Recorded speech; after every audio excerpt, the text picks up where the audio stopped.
কষ্ট পেলে তোমায় পাওয়া যায়, যেখানে সুখ সেখানে তো তুমি নও কৃষ্ণ।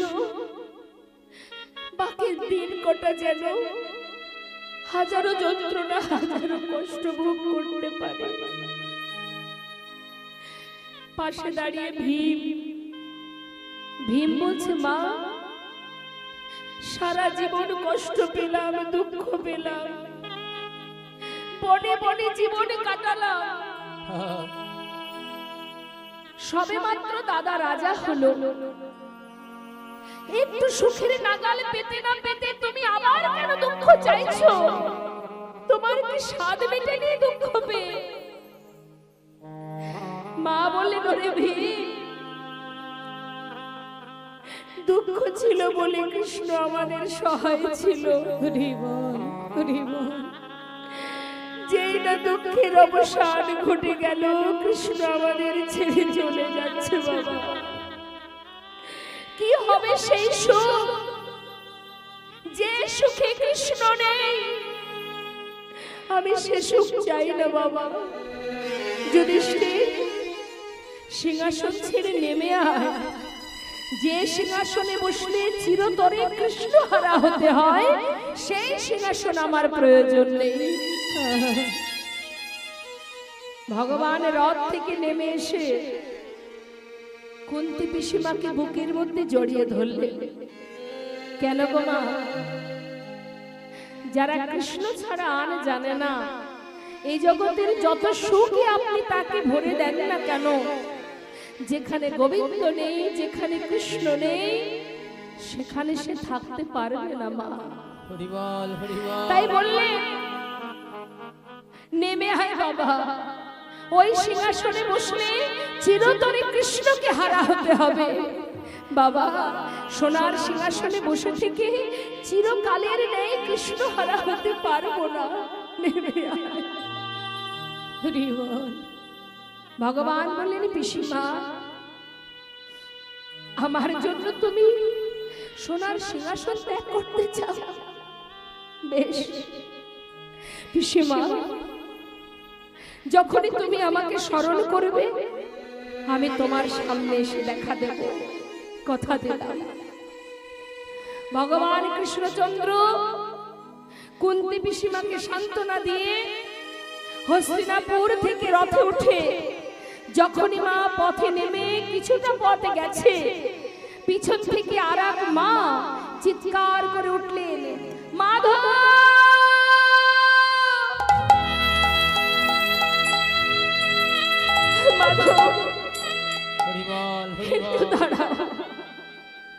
একটু দাঁড়াও মাধব, একটিবার আমার দিকে তাকিয়ে দেখো। আমি কি জানো? চিনতে পারছো আমায়? শতপুত্র হারা জননী আমি, অভাগিনী, আমি সুবল কন্যা, আমি গান্ধারী। একজন নয়, দুজন নয়, শতপুত্রকে হারিয়েছি আমি তোমার জন্য। তুমি যদি না চাইতে তাহলে যুদ্ধ হতো না। তুমি যদি না চাইতে আজ আমি সন্তান হারা হতাম না। তুমি করেছো, কুরু বংশ ধ্বংস করে দিয়েছো তুমি। আজ আমি তোমায় অভিশাপ দিব। শুনে রাখো, যে কর্মটি তুমি করেছো, বংশে একটি বাতি দেবার মতো কোনো সন্তান তুমি রাখোনি। তবে মাধব, আমিও তোমায় অভিশাপ দিলাম। যেমন তুমি কুরুবংশ ধ্বংস করে দিয়েছো, তেমন তোমার যদুবংশ ধ্বংস হয়ে যাবে। শুধু তাই না, তোমার মৃত্যু হবে। নিম্ন বৃক্ষে দাঁড়িয়ে থাকবে তুমি, এক ব্যাধের হাতে তোমার মৃত্যু হবে। এই আমি তোমায় অভিশাপ দিলাম। সমস্ত রাজ সবাই যারা ছিল সবাই মিলে মাতা গান্ধারীকে ধরে বললেন, এ কি করছো তুমি? কাকে অভিশাপ দিচ্ছ? অভিশাপ ফিরিয়ে না, অভিশাপ দিও না। ভগবান কৃষ্ণচন্দ্র বললেন, শান্ত হও তোমরা। সে তো ভুল কিছু বলেনি।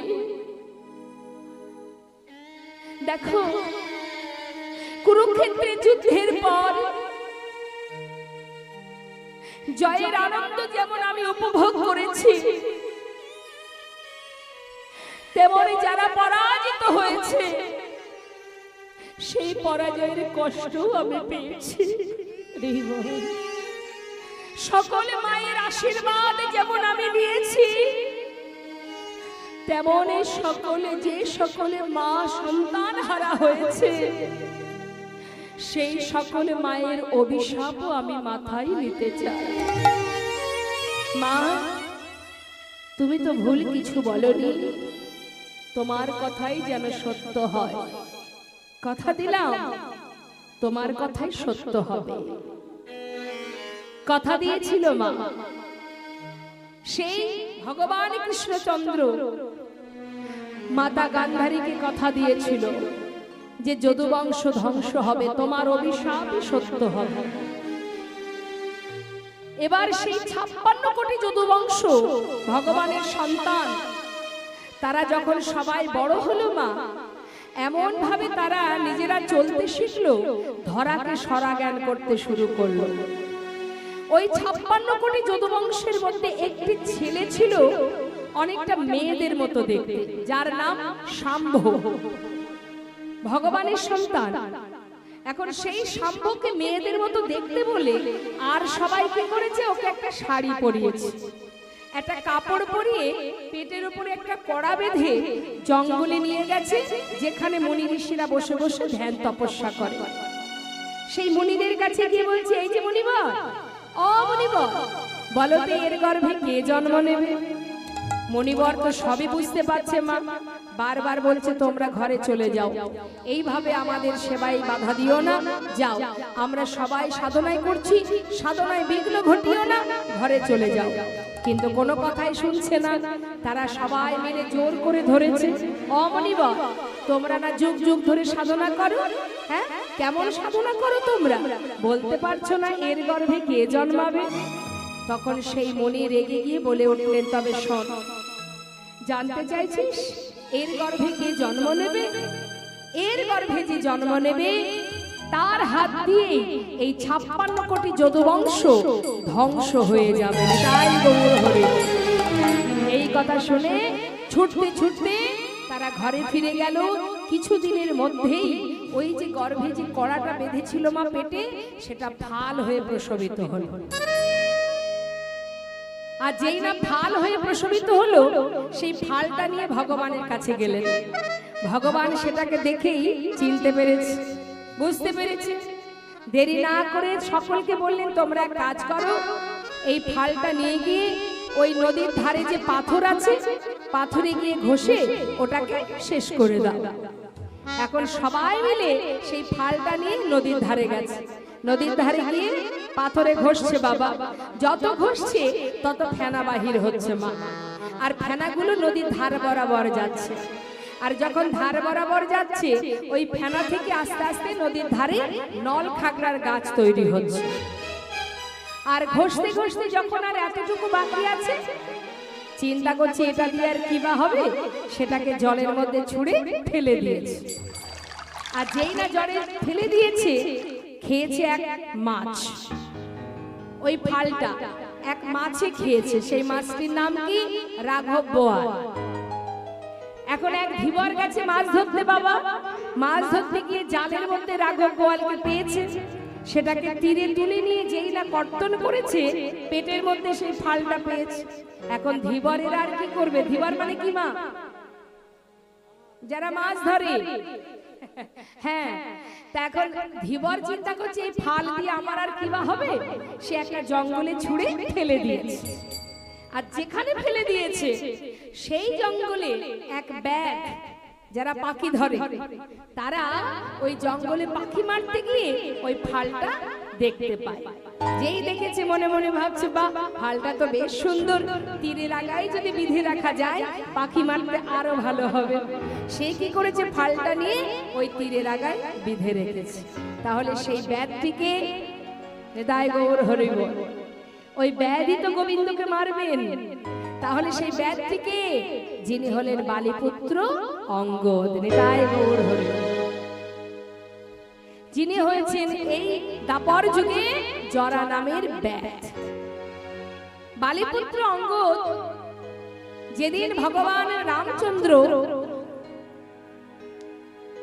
মা সীতাকে উদ্ধার করার জন্য, প্রভু রামচন্দ্র সীতামাকে উদ্ধার করার জন্য ওই বালিকে হত্যা করেছিল পিছন থেকে তীর মেরে।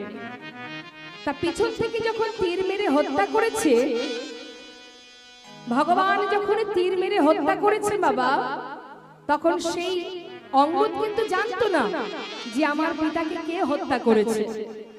কিন্তু এই অঙ্গদ মা সীতাকে উদ্ধার করার জন্য প্রভু রামচন্দ্রকে বিভিন্ন ভাবে সাহায্য করেছিলেন। তাই ভগবান বলেছিলেন, প্রভু রামচন্দ্র বলেছিলেন যে অঙ্গদ, তুমি আমাকে যেভাবে সাহায্য করেছো তোমার সেবায় আমি সন্তুষ্ট, তুমি আমার কাছে বর চেয়ে নাও।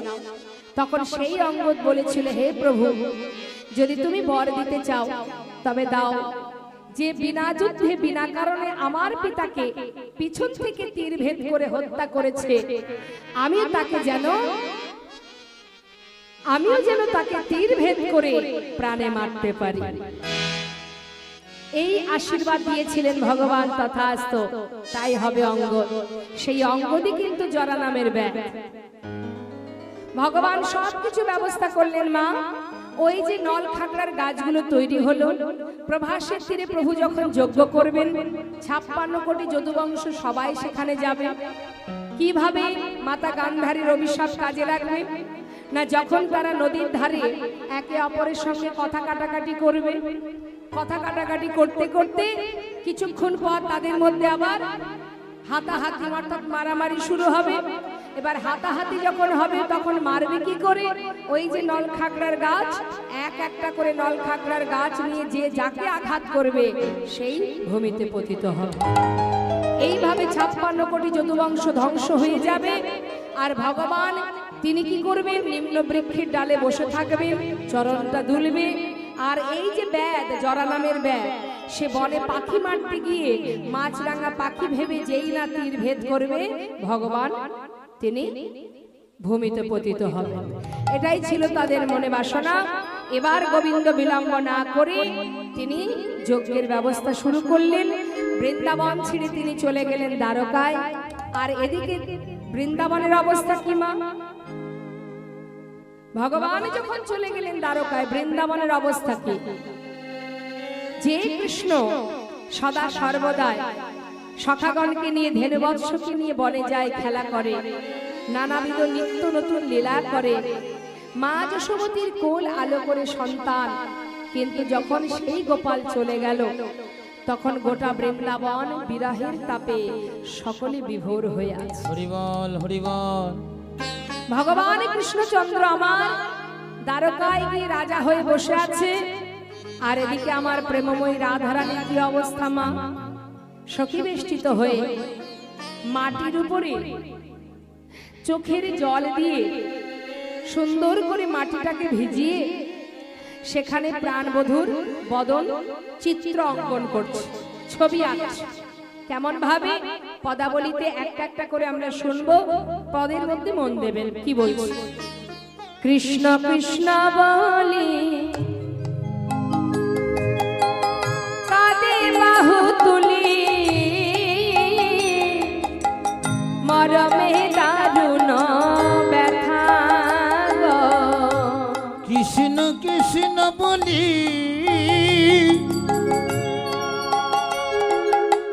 কাঁদে বাহু তুলি, মরমে দারুণ ব্যথা। মৃত্তিকায় পড়ে মূরতি আঁকিয়া কহে তার শোনে কথা। মৃত্তিকার পরে মূরতি আঁকিয়া কহে তার শোনে কথা। বলে একবার বধূ কথা বলো বলে একবারে বধূ তুমি কথা বলো ফিরে আসো কিবা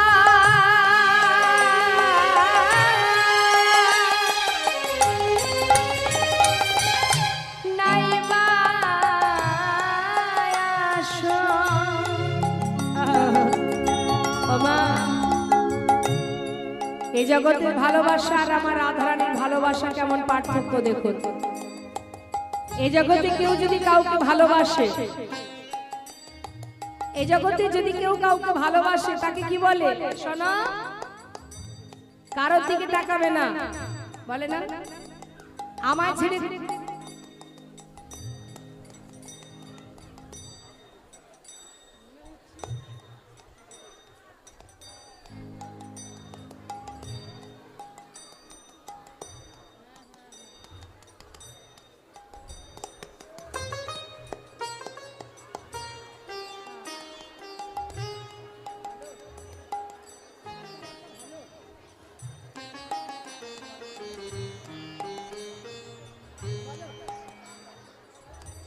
কিছু হয়নি, কিছু হয়নি, মায়েরা বসে যান।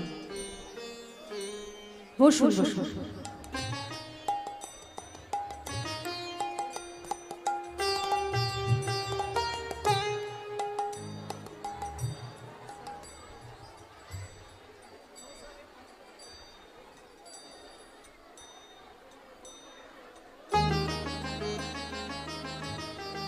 জয়নিতা জয় গো। বসুন বসুন বসুন বসুন, মায়েরা বসুন, কিছু হবে না, বসুন।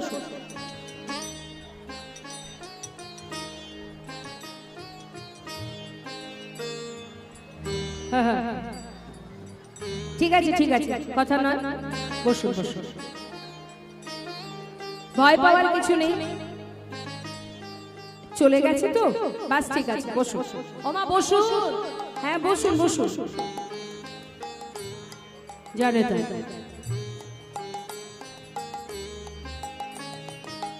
তো কি বলছেন মা? শ্রীমতী রাধারানী, আস্তে, কথা নয়।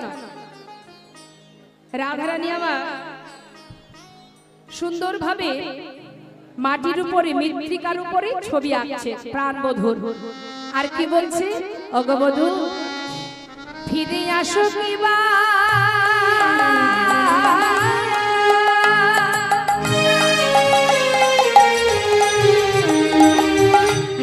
নাইবা আসো। একবার বধূ তুমি কথা বলো ফিরে আসু কিবা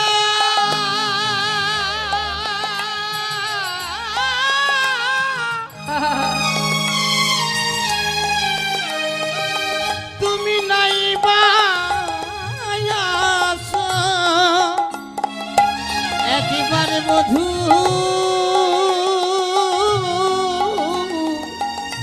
কথা বলো ভালোবাসো কিবা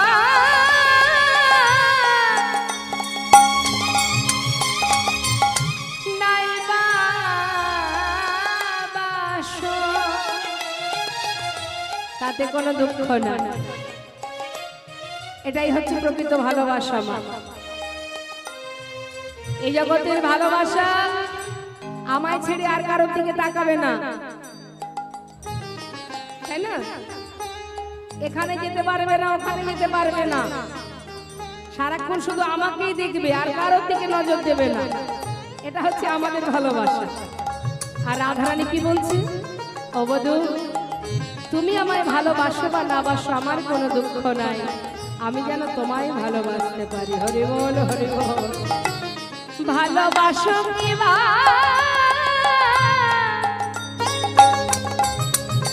তুমি নাইবা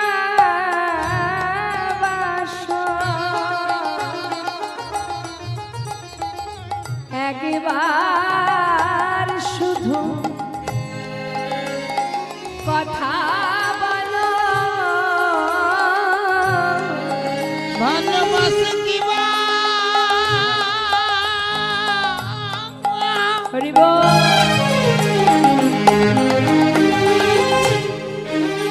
বধু হে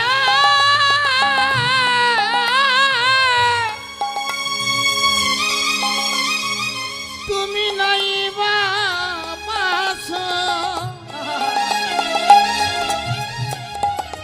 একেবারে বধু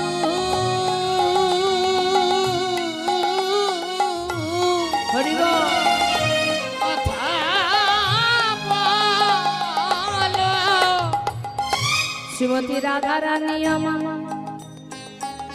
আজ নয়নে জলে মৃত্তিকা ভিজিয়ে হরিবল হরিবল আমার পরাণ বধুর ছবি অঙ্কন করে। আচ্ছা, এখানে অনেকেই আছে যারা চিত্র অঙ্কন করে, ছবি আঁকে। আছে কি ছবি আঁকে? কে ছবি আঁকিস? বাহ।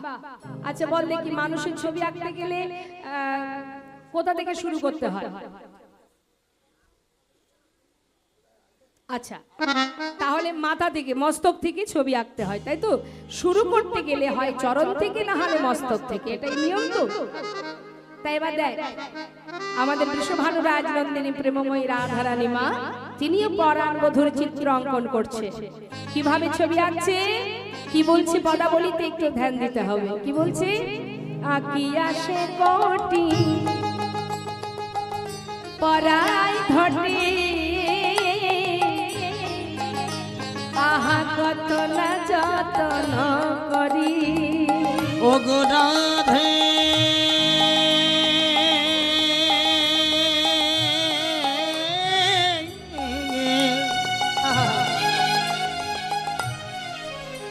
তার প্রাণনাথের ছবি অঙ্কন করে। হরিবল হরিবল।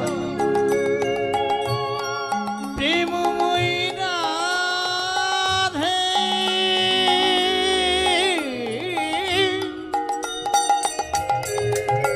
ও গো রাধে গো ওই না আদিয়া সে কোটি হরিবল। পরাই ধটে কত না যতন করি। আমার নাভি সরোবর আখিল তার পার, কত না যতন করে। ওই না নভি সর্ব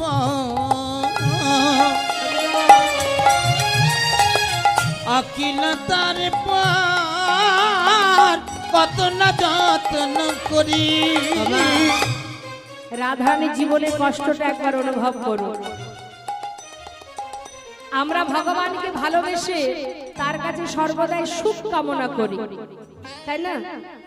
জগতে সবাই মনে করে গোবিন্দকে ভালোবেসে যদি গোবিন্দকে ভালোবাসা যায় তাহলে সুখী হতে পারবো, ধনী হতে পারবো, বড় লোক হতে পারবো, তাই তো? কিন্তু দেখুন মা, ভগবান বললেন যে করে আমার আশ আমি তার করি সর্বনাশ, তথাপিও যে না ছাড়ে আমার পাশ আমি হই তার দাসানুদাস। অর্থাৎ ভগবানকে যারা ভালোবাসে তাদের সারা জীবনে কিন্তু কাটতে হয়। এটা ভালো করে মাথায় জেনে ঢুকিয়ে রাখুন। যারা গোবিন্দকে ভালোবাসবে সারা জীবন কষ্ট পেতে হবে, সেটা শুধু আমার আপনার জন্য নয়। আজ ভগবানের সহধর্মিণী যে নবদ্বীপ ধামে মহাপ্রভুর বামে মা বিষ্ণুপ্রিয়া সারা জীবন চার দেওয়ালের মধ্যে বাধা থেকে কাষ্ঠবিগ্রহ সেবা করেছেন।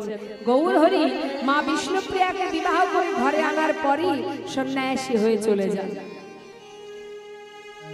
রাম অবতারে প্রভু রামচন্দ্রের বামে মা সীতা সারা জীবন কি হলো মা, তার কষ্টটা একবার অনুভব করুন। বনবাসে গেল, অগ্নি পরীক্ষা হলো, অবশেষে তাকে পাতালে চলে যেতে হলো। তাহলে তুমি মনে করো না যে ভগবানকে ভালোবেসে যে তুমি সুখী হবে, শান্তিতে থাকবে, না। ভগবান বারবারই বললেন যে করে আমার আশ আমি তার করি সর্বনাশ, তথাপিও যে না ছাড়ে আমার পাশ আমি হই তার দাসানুদাস। শত বৎসর হারা হলেন আমার প্রেমময়ী রাধারানী, গোবিন্দকে হারা হলেন। সেই রাধারানী আয়ানের ঘরণী হয়ে বাদিনীর ঘরে থেকে রন্ধন করেছে, কর্ম করেছে, সবই করেছে, কিন্তু সদা সর্বদাই বদনে ছিল তার কৃষ্ণ নাম। কৃষ্ণ কৃষ্ণ কৃষ্ণ, মনটা কোথায় থাকতো? গোবিন্দের কাছে। আর রাধারানী আমাদের মতো জীবকে শিক্ষা দিয়ে গেলেন, রে জীব, বাদিনীর ঘরেই থাকো, হাজার কর্মের মধ্যে থাকো, সংসারে যত কাজই থাকুক না কেন, তার মধ্যে দিয়েও গোবিন্দ ভজন করা যায়। কারণ কলিযুগে ভগবানকে পেতে গেলে হাতে কর্ম করতে হয় না, শুধুমাত্র নিজের বদনটা কাজে লাগালেই হবে। হাতে কর্ম করো, বদনটা কাজে লাগাও, আন কথা কু কথা নয়, হরি নাম জপ করো, নিতাই গৌর হরি বল। হরি বল। তাই আজ শ্রীমতী রাধারানী যখন মা সর্বত্র এঁকেছে কি কোমরটা, হ্যাঁ, যখনই কোমরটা এঁকেছে, আবার তাতে কি করেছে ধটি, ধটি মানে দেখবেন কৃষ্ণের কোমরে একটা কাপড় বাঁধা থাকে না, সেটা এখন সুন্দর করে যেই না এঁকেছে, সখীরা চেপে ধরেছে, এই রাধে, রায় কি ব্যাপার তোর? আরে বাবা, গুরু ধরে অঙ্কন শিখেছিস, সব ভুলে গেলি? আরে এইভাবে কেউ চিত্র অঙ্কন করে? আরে বাবা, চিত্র অঙ্কন করতে গেলে হয় মস্তক থেকে, নাই চরণ থেকে। এই আমার কেমন আকার ছিরি তোর, এইভাবে কেউ চিত্র অঙ্কন করে? কিরে, তুই কি সবকিছু ভুলে গেছিস? কিছুই তোর মনে পড়ছে না? গোবিন্দ হারা হয়ে তোর এমন দশা কেন হলো রে? শ্রীমতী রাধারানী বলেছেন, সখী রে, না না, আমি চিত্র অঙ্কন ভুলি নাই। আচ্ছা, তাহলে তুই কোমর থেকে কেন আঁকছিস? মস্তক থেকে আঁকতে পারতিস। রাধান কি বললেন, ওরে ললিতা রে, যদি আমি আগে মস্তক অঙ্কন করি, কত সুন্দর কথা মা, ওই চূড়া ভুরু বাঁকা নয়ন যদি আমার চোখে পড়ে, হরি বল। ওই নয়নে নয়নে দিলে দুটি নয়ন আমার জলে ভরে যায়, কেমন করে চিত্র অঙ্কন করব? আচ্ছা, এই ব্যাপার, তাহলে চরণ থেকে আঁকলি না কেন? ওরে বিশাখা রে, এই বৃন্দাবনে আমার বধূ আমায় ছেড়ে চলে গেছে, যদি আগে চরণ আঁকি, সেও যদি আমায় ছেড়ে চলে যায়, তাই তো আমি চরণ অঙ্কন করি। চরণে দিলে যদি চলে যায়, এই বৃন্দাবনের পরার বধূ তো চলে গেল,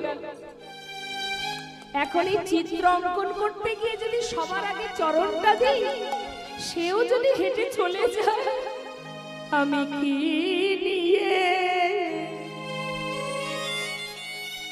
এই ব্রজে রইব? আমি কি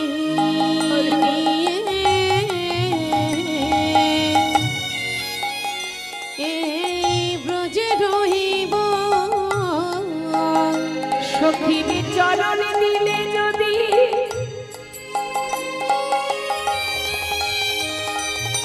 সে চলে যায়, আমি কি নিয়ে বজে রইব? চরণ আঁকিলে পরে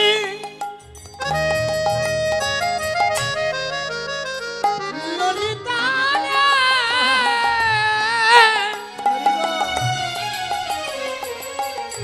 সে চলে যায় রে, আমি কি নিয়ে এই বোঝে রাম? সখীরা বলে যায়, রাধে রাধে, এমন ভজন আমরা কখনো বুঝিনি রে। রাধে, তুই আর কি আগবি? শ্রীমতী রাধারানী একে একে উপরের দিকে উঠছে মা। আগে এঁকেছে কোমরটা, তারপরে নাভিটা এঁকেছে, এবার উপরে যাচ্ছে। উপরে অর্থাৎ বাহু দুটি আঁকি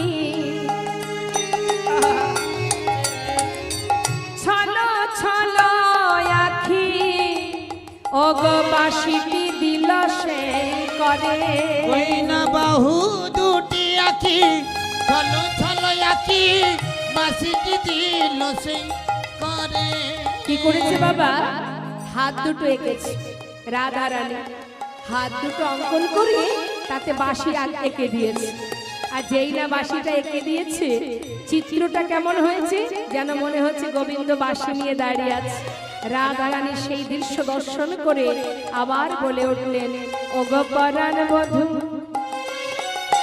তেমনি করে একবার বাজাও বাঁশি। তাই গৌর হরি বল, হরি বল। একবার বাজাও বাঁশি, যে বাঁশি সুরে আমি পাগলিনী,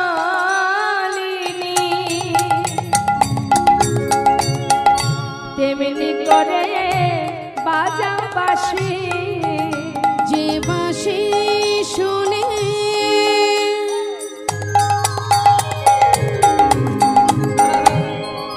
আমি পাগলিনী,